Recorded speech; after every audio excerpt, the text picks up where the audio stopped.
শুরুতেই যে গুরুত্বপূর্ণ খবরের দিকে নজর রাখবো, জামিন পেলেন পার্থ চট্টোপাধ্যায়, জামিন মঞ্জুর করলো সুপ্রিম কোর্ট। যে বড় খবরের দিকে নজর রয়েছে, জামিন পেলেন পার্থ চট্টোপাধ্যায়, জামিন মঞ্জুর করেছে সুপ্রিম কোর্ট। ইডির মামলায় জামিন পার্থ চট্টোপাধ্যায়ের। এই বিষয় নিয়ে আমরা কথা বলবো, আমাদের সঙ্গে টেলিফোন লাইনে রয়েছে প্রতিনিধি রিমিক।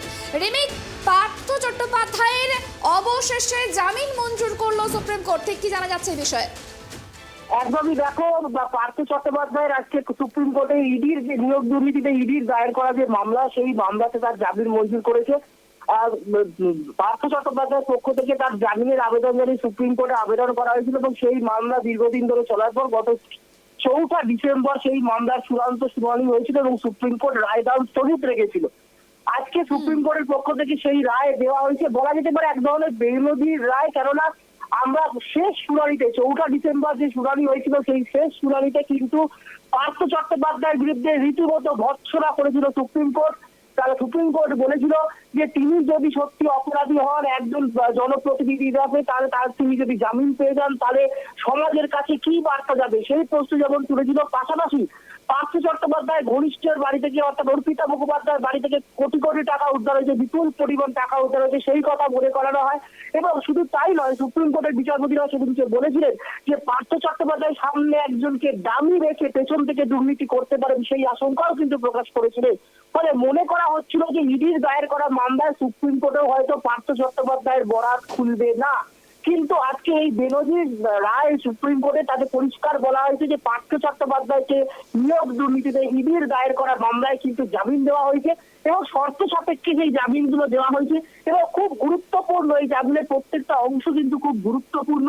সেখানে বলা হয়েছে যে 31শে ডিসেম্বর, অর্থাৎ এই 31শে ডিসেম্বরের মধ্যে, অর্থাৎ আদালতে যে যোগাযোগ বিচ্ছিন্ন হয়ে গিয়েছে, আমরা আবারও যোগাযোগ করার চেষ্টা করব।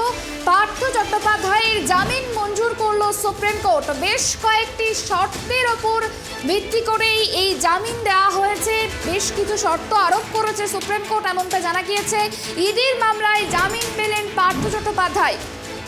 পার্থ চট্টোপাধ্যায়কে জামিন দিল সুপ্রিম কোর্ট।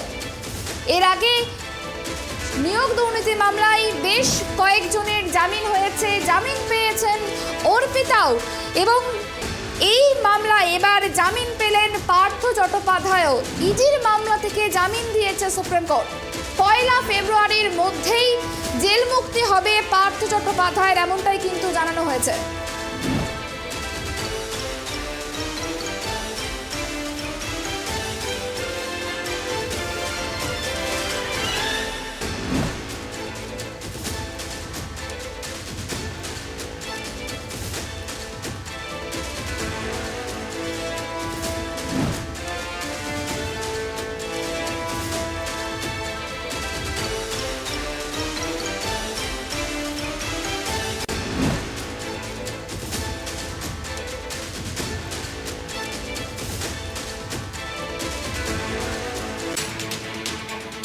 জামিন পেলেন পার্থ চট্টোপাধ্যায়, ইডির মামলা থেকে জামিন পেলেন পার্থ চট্টোপাধ্যায়, জামিন মঞ্জুর করলো সুপ্রিম কোর্ট।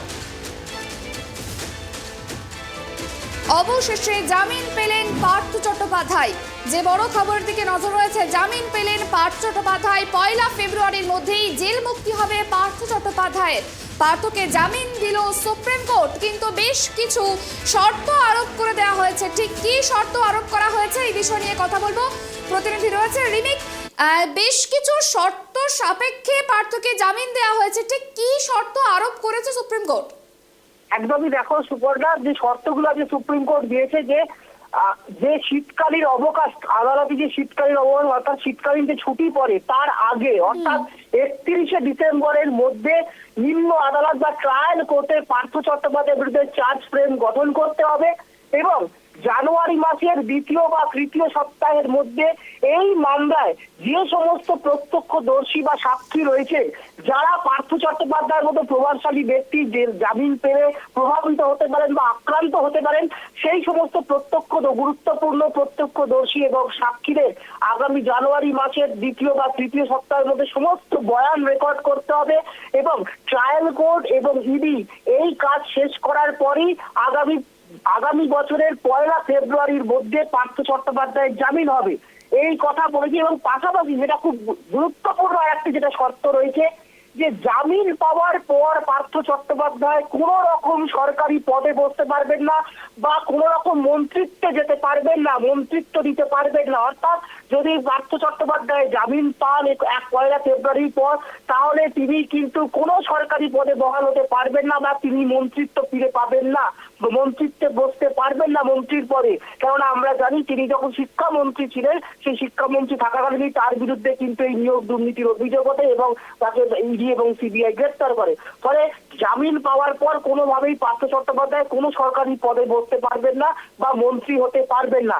তবে সুপ্রিম কোর্ট এটাও বলে দিয়েছে যে যতদিন না তিনি নির্দোষ প্রমাণিত হচ্ছেন, অর্থাৎ এই নিয়োগ দুর্নীতি মামলার চূড়ান্ত রায় যতদিন না বেরোচ্ছে, ততদিন পর্যন্ত পার্থ চট্টোপাধ্যায় বিধায়ক থাকতে পারবেন এবং বিধানসভাতেও যেতে পারবেন। ফলে আজকে কিন্তু গুরুত্বপূর্ণ এই বিষয়টা, যদি জামিন পান পার্থ চট্টোপাধ্যায় 1 ফেব্রুয়ারি, তাহলে তিনি মন্ত্রী হতে পারবেন না বা কোনো সরকারি পদে বসতে পারবেন না যতদিন এই মামলাটা চলবে। এবং তবে তিনি যেহেতু তিনি নির্বাচিত বিধায়ক একজন, সেই কারণে তিনি বিধায়ক পদে থাকতে পারবেন এবং তিনি বিধানসভা যেতে পারবেন, এই কথা কিন্তু পরিষ্কার বলে দিয়েছে। এবং কলকাতার বাইরে বা অন্য কোথাও যাওয়ার ক্ষেত্রেও তাকে যে পাসপোর্ট জমা রেখা বা অন্যান্য মোবাইল নাম্বার সেইগুলো যেমন আছে, সেই শর্ত বাকিদের যেমন দেওয়া হয় সেইগুলোও রয়েছে। কিন্তু সব থেকে গুরুত্বপূর্ণ এটা যে পার্থ চট্টোপাধ্যায় জামিন পাবেন 1 ফেব্রুয়ারি। তার আগে সমস্ত প্রত্যক্ষদর্শী এবং এই মামলার সঙ্গে প্রত্যক্ষদর্শী এবং সাক্ষীদের বয়ান রেকর্ড করবে ইডি এবং ট্রায়াল কোর্ট। কেননা সুপ্রিম কোর্ট এই আশঙ্কা করেছে, কারণ উনি একজন জনপ্রতিনিধি, মন্ত্রী ছিলেন, যথেষ্ট প্রভাবশালী। ফলে উনি জামিন পেলে এই প্রত্যক্ষদর্শী বা সাক্ষীরা প্রভাবিত হতে পারেন, আক্রান্ত হতে পারেন। সেই কারণে জামিন পাওয়ার আগেই প্রত্যেকের বয়ান রেকর্ড করে নিতে হবে ইডিকে এবং ট্রায়াল কোর্টকে, এবং তারপরে 1 ফেব্রুয়ারি জামিন পাবে। কিন্তু প্রশ্ন আরো রয়েছে যে 1 ফেব্রুয়ারি জামিন মঞ্জুর হলেও কি পার্থ চট্টোপাধ্যায় জেল থেকে মুক্তি পাবে? সেই সম্ভাবনা কিন্তু যথেষ্ট কম। কেননা আমরা জানি এই নিয়োগ দুর্নীতি মামলাতেই সিবিআই এর যে দায়ের করা মামলা, সেই মামলায় কিন্তু পার্থ চট্টোপাধ্যায় জামিনের ভাগ্য কিন্তু এখনো কলকাতা হাইকোর্টে ঝুলে রয়েছে। আমরা জানি যে এই সিবিআই এর মামলাতে যখন মামলা হয়েছিল, জামিনের মামলা পার্থ চট্টোপাধ্যায়, তখন কিন্তু কলকাতা হাইকোর্টে অরিজিৎ বন্দ্যোপাধ্যায় এবং বিচারপতি অপূর্ব সিংহ রায় ডিভিশন বেঞ্চ কিন্তু ভিন্ন মত পোষণ করেছিল। অন্যান্য এজেন্ট সহ বাকিদের মুক্তি দিল পার্থ চট্টোপাধ্যায়, শান্তিপ্রসাদ সিনহা, সুবীরেশ ভট্টাচার্য, অশোক সাহু, এই 5 জনের কিন্তু জামিন মঞ্জুরের ক্ষেত্রে অপূর্ব সিনহা রায় বিচারপতি তিনি কিন্তু দ্বিমত পোষণ করেছিলেন। ফলে দুই বিচারকের ভিন্ন মত হওয়ার জন্য সেই জামিনের মামলাটা, সিবিআই এর জামিনের মামলাটা কিন্তু পার্থ চট্টোপাধ্যায় সেটা যায় চিফ জাস্টিস কলকাতা হাইকোর্টের কাছে এবং চিফ জাস্টিস সেটা পাঠান 3rd বেঞ্চে, অর্থাৎ বিচারপতি তপব্রত চক্রবর্তীর বেঞ্চে। এই মুহূর্তে কিন্তু সিবিআই এর মামলায় যে পার্থ চট্টোপাধ্যায় জামিনের আবেদনের মামলাটি কিন্তু বিচারাধীন রয়েছে। ফলে 1 ফেব্রুয়ারি যদি পার্থ চট্টোপাধ্যায় ইডির মামলায় সুপ্রিম কোর্ট থেকে জামিন যে পাবেন যে নির্দেশ, তারপরেও কলকাতা হাইকোর্টের দিকে তাকিয়ে থাকতে হবে। কেননা সিবিআই এর মামলাতে পার্থ চট্টোপাধ্যায় জামিন পাবেন কিনা সেটা কিন্তু এখনো ঝুলে রয়েছে। সেই মামলা কিন্তু এখনো চলছে কলকাতা হাইকোর্টে যে 3rd বেঞ্চ, বিচারপতি তপব্রত চক্রবর্তীর বেঞ্চে। ফলে পার্থ চট্টোপাধ্যায় এখনই কিন্তু জামিন, ইডির মামলাতে সুপ্রিম কোর্টে জামিন পেলেও সিবিআই এর মামলাতে কিন্তু তার ভাগ্য ঝুলে থাকছে। ফলে তার জেল মুক্তি নিয়ে কিন্তু প্রশ্ন থাকছে। পাশাপাশি তিনি কিন্তু যতদিন এই মামলা চলবে কোনোভাবেই তিনি মন্ত্রী হতে পারবেন না, কোনো সরকারি পদে বসতে পারবেন না। তবে যেহেতু তিনি বিধানসভা নির্বাচনে জয়ী একজন বিধায়ক, তাই তিনি বিধায়ক হিসেবে বিধানসভায় যেতে পারবেন, এই আজকে সুপ্রিম কোর্ট রায় দিয়েছে। সুপর্ণা, বেশ, অনেক ধন্যবাদ আমাদের সঙ্গে থাকার জন্য।